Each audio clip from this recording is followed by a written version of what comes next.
کہ اگر آپ نے ہمیں منع نہ کیا ہوتا تو ہم آپ کی میت کے اوپر نوحہ کر کے آہو بکا کر کے اپنے آپ کو ہلاک کر لیتے.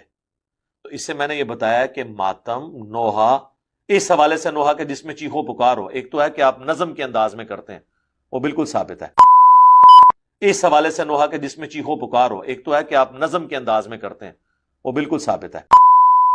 سفیان ثوری نے بیان کیا، ان سے عامش نے، ان سے عبداللہ بن مرہ نے، ان سے مسروق نے اور ان سے عبداللہ بن مسعود رضی اللہ عنہ نے نبی کریم صلی اللہ علیہ وسلم سے، اور سفیان نے زبید سے، انہوں نے ابراہیم سے، انہوں نے مسروق سے اور انہوں نے حضرت عبداللہ رضی اللہ عنہ سے سنا کہ نبی کریم صلی اللہ علیہ وسلم نے فرمایا، وہ شخص ہم میں سے نہیں ہے جو نوحہ کرتے ہوئے اپنے رخسار پیٹے، گریبان پھاڑ ڈالے اور جاہلیت کی پکار پکارے. صحیح بخاری حدیث نمبر 3519.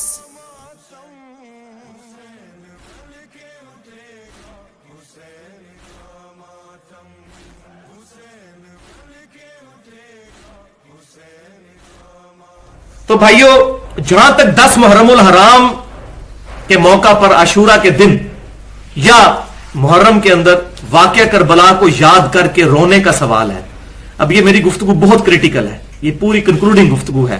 شاید اب اگلے سالوں میں اس طرح کے ایشوز کو ریزالو نہ کروں کیونکہ اب ریکارڈنگ میں آ چکے ہوئے ہیں.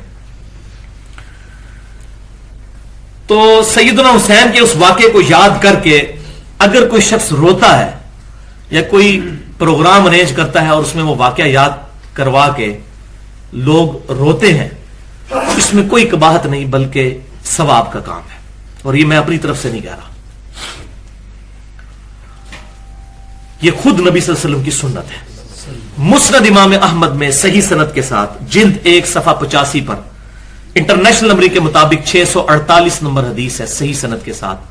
سیدنا علی کہتے ہیں کہ ایک دن میں حضور صلی اللہ علیہ وسلم کی خدمت میں حاضر ہوا، آپ صلی اللہ علیہ وسلم کے چشمان کرم سے آنسو روا تھے اور حضرت حسین کو اپنی گود میں اٹھایا ہوا اور زار و گتار رو رہے. تو سیدنا علی کہتے ہیں کہ میں نے عرض کیا، اللہ کے رسول صلی اللہ علیہ وسلم، میرے ماں باپ آپ پر قربان، آپ کو کس نے غمناک کر دیا؟ اور تو آپ صلی اللہ علیہ وسلم نے فرمایا کہ ابھی جبرائیل علیہ السلام میرے پاس آئے تھے اور مجھے انہوں نے کہا کہ آپ اس بچے سے اتنا پیار کر رہے ہیں اور آپ کی امت اس کو فرات کے کنارے شہید کر دے گی.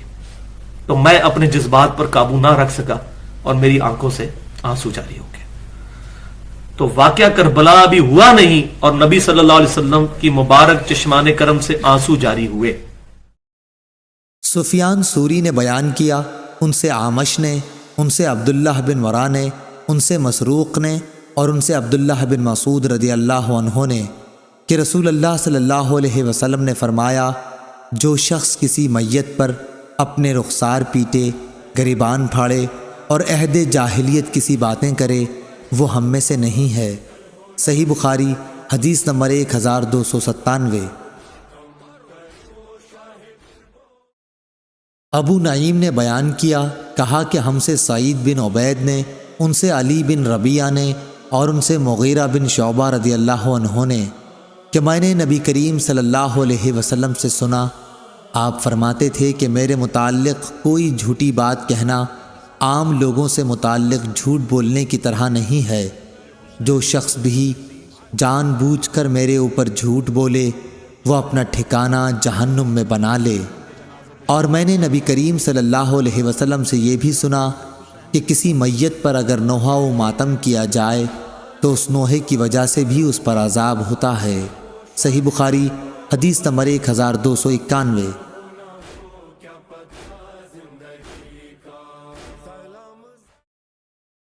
پھر میں حضرت زینب بنت حجش کے یہاں گئی جبکہ ان کے بھائی کا انتقال ہوا.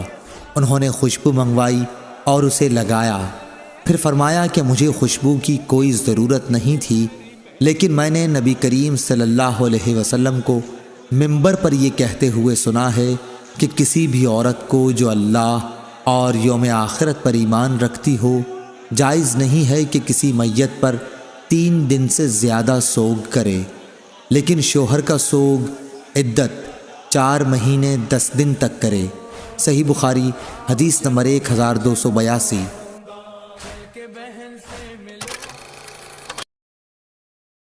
بشر بن مفضل نے بیان کیا، انہوں نے کہا کہ ہم سے سلمہ بن علقمہ نے اور ان سے محمد بن سیرین نے کہ ام عطیہ رضی اللہ عنہا کے ایک بیٹے کا انتقال ہو گیا۔ اس کے تیسرے دن انہوں نے صفرا خلوق، ایک قسم کی زرد خوشبو منگوائی اور اسے اپنے بدن پر لگایا اور فرمایا کہ خاوند کے سوا کسی دوسرے پر 3 دن سے زیادہ سوگ کرنے سے ہمیں منع کیا گیا ہے۔ صحیح بخاری حدیث نمبر 1279۔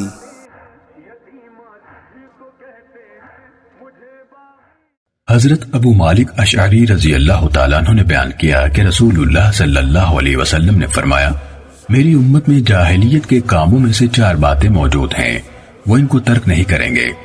احساب یعنی باپ دادا کے اصلی یا مجموعہ کارناموں پر فخر کرنا، دوسروں کے نسب پر تان کرنا، ستاروں کے ذریعے سے بارش مانگنا اور نوحہ کرنا۔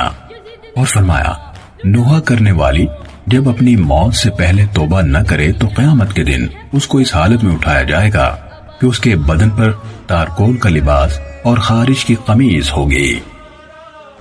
صحیح مسلم حدیث نمبر 2160۔ حضرت جابر بن عبداللہ رضی اللہ تعالیٰ عنہ فرماتے ہیں کہ رسول اللہ صلی اللہ علیہ وسلم اپنا خطبہ یوں شروع فرماتے کہ پہلے اللہ تعالیٰ کی حمد و ثنا بیان فرماتے جو اللہ تعالیٰ کی شان گرامی کے لائق ہے، پھر فرماتے جسے اللہ تعالیٰ راہ راست پر لے آئے اسے کوئی گمراہ کرنے والا نہیں، اور جسے اللہ تعالیٰ گمراہ کر دے اسے کوئی راہ راست پر لانے والا نہیں۔ بلا شبہ سب سے زیادہ سچی بات اللہ تعالیٰ کی کتاب ہے اور بہترین طریقہ محمد صلی اللہ علیہ وسلم کا طریقہ ہے، اور بدترین کام وہ ہیں جنہیں شریعت میں اپنی طرف سے جاری کیا گیا۔ ہر ایسا کام بدعت ہے اور ہر بدعت گمراہی ہے اور ہر گمراہی آگ میں لے جائے گی۔ پھر آپ فرماتے مجھے اور قیامت کو ان 2 انگلیوں یعنی انگشت شہادت اور 7 والے کی طرح ملا کر بھیجا گیا ہے۔ آپ جب قیامت کا ذکر فرماتے تو آپ کے رخسار مبارک سرخ ہو جاتے، آواز بلند ہو جاتی اور غصے کے آثار چہرے پر نمایاں ہو جاتے، یوں لگتا ہے جیسے آپ کسی لشکر سے ڈرا رہے ہیں، یعنی اس کے حملے کی خبر دے رہے ہیں کہ تم پر صبح حملہ کر دے گا یا شام کو۔ پھر فرماتے جو شخص مال چھوڑ جائے وہ تو اس کے رشتہ داروں کو ملے گا، اور جو آدمی قرض یا چھوٹے چھوٹے بچے جن کے ضائع ہونے کا خطرہ ہے چھوڑ جائے تو وہ میرے سپرد ہوں گے، اور ان کے اخراجات اور قرض وغیرہ کی ادائیگی میرے ذمے ہوگی، کیونکہ مومنین سے میرا تعلق اور رشتہ تمام رشتوں سے قوی اور مضبوط ہے۔ سنن نسائی حدیث نمبر 1579۔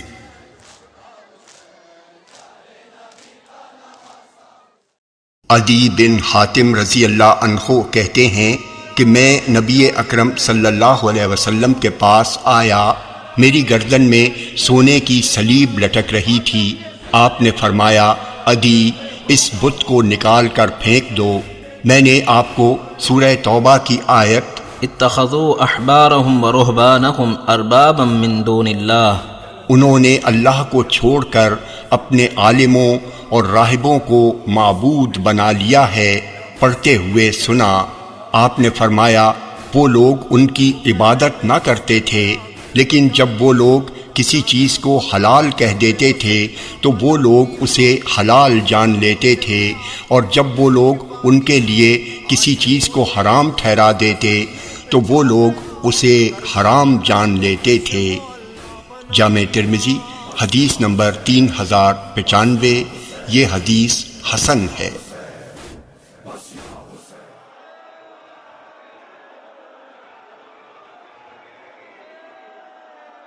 مومنو، اللہ اور اس کے رسول کی فرما برداری کرو، اور جو تم میں سے صاحب حکومت ہیں ان کی بھی۔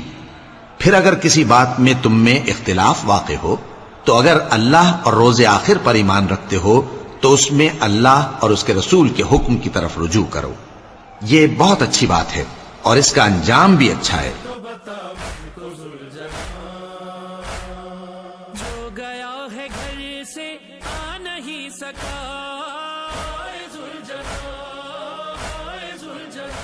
حضرت ابن عمر رضی اللہ عنہما سے روایت ہے کہ رسول اللہ صلی اللہ علیہ وسلم نے فرمایا جس نے کسی قوم سے مشابہت اختیار کی تو وہ انہی میں سے ہوا۔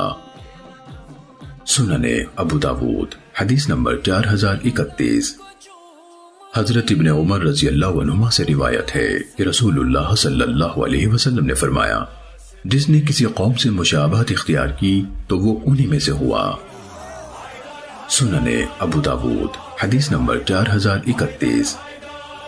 حضرت ابن عمر رضی اللہ عنہما سے روایت ہے کہ رسول اللہ صلی اللہ علیہ وسلم نے فرمایا، جس نے کسی قوم سے مشابہت اختیار کی تو وہ انہی میں سے ہوا۔ سنن ابو داود حدیث نمبر 4031۔ رسول اللہ صلی اللہ علیہ وسلم کا فرمان ہے کہ اپنی اولاد کا میرے نام کے اوپر نام رکھو مگر میری کنیت اختیار نہ کرو، اور جس شخص نے مجھے خواب میں دیکھا تو بلا شبہ اس نے مجھے دیکھا، کیونکہ شیطان میری صورت میں نہیں آ سکتا، اور جو شخص مجھ پر جان بوجھ کر جھوٹ بولے وہ دوزخ میں اپنا ٹھکانہ تلاش کرے۔ صحیح بخاری حدیث نمبر 110۔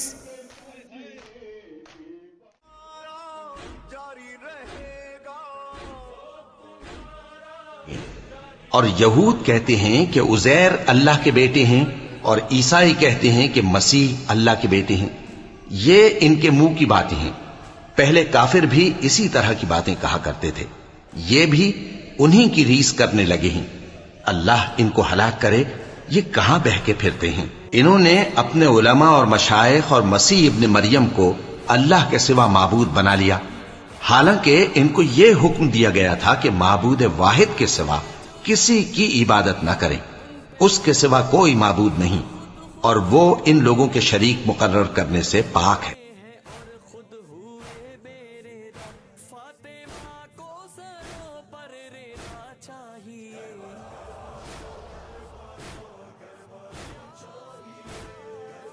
جن لوگوں نے اپنے دین کے حصے بکھرے کر لیے اور خود بھی کئی کئی فرقے ہو گئے، ان سے تم کو کچھ کام نہیں، ان کا کام اللہ کے حوالے، پھر جو کچھ وہ کرتے رہے ہیں وہ ان کو سب بتائے گا۔ اور جن لوگوں نے اپنے دین کو کھیل اور تماشا بنا رکھا ہے اور دنیا کی زندگی نے ان کو دھوکے میں ڈال رکھا ہے، ان سے کچھ کام نہ رکھو، ہاں اس قرآن کے ذریعے سے نصیحت کرتے رہو تاکہ قیامت کے دن کوئی اپنے اعمال کی سزا میں ہلاکت میں نہ ڈالا جائے۔ اس روز اللہ کے سوا نہ تو کوئی اس کا دوست ہوگا اور نہ سفارش کرنے والا، اور اگر وہ ہر چیز جو روئے زمین پر ہے بطور معاوضہ دینا چاہے تو وہ اس سے قبول نہ ہو۔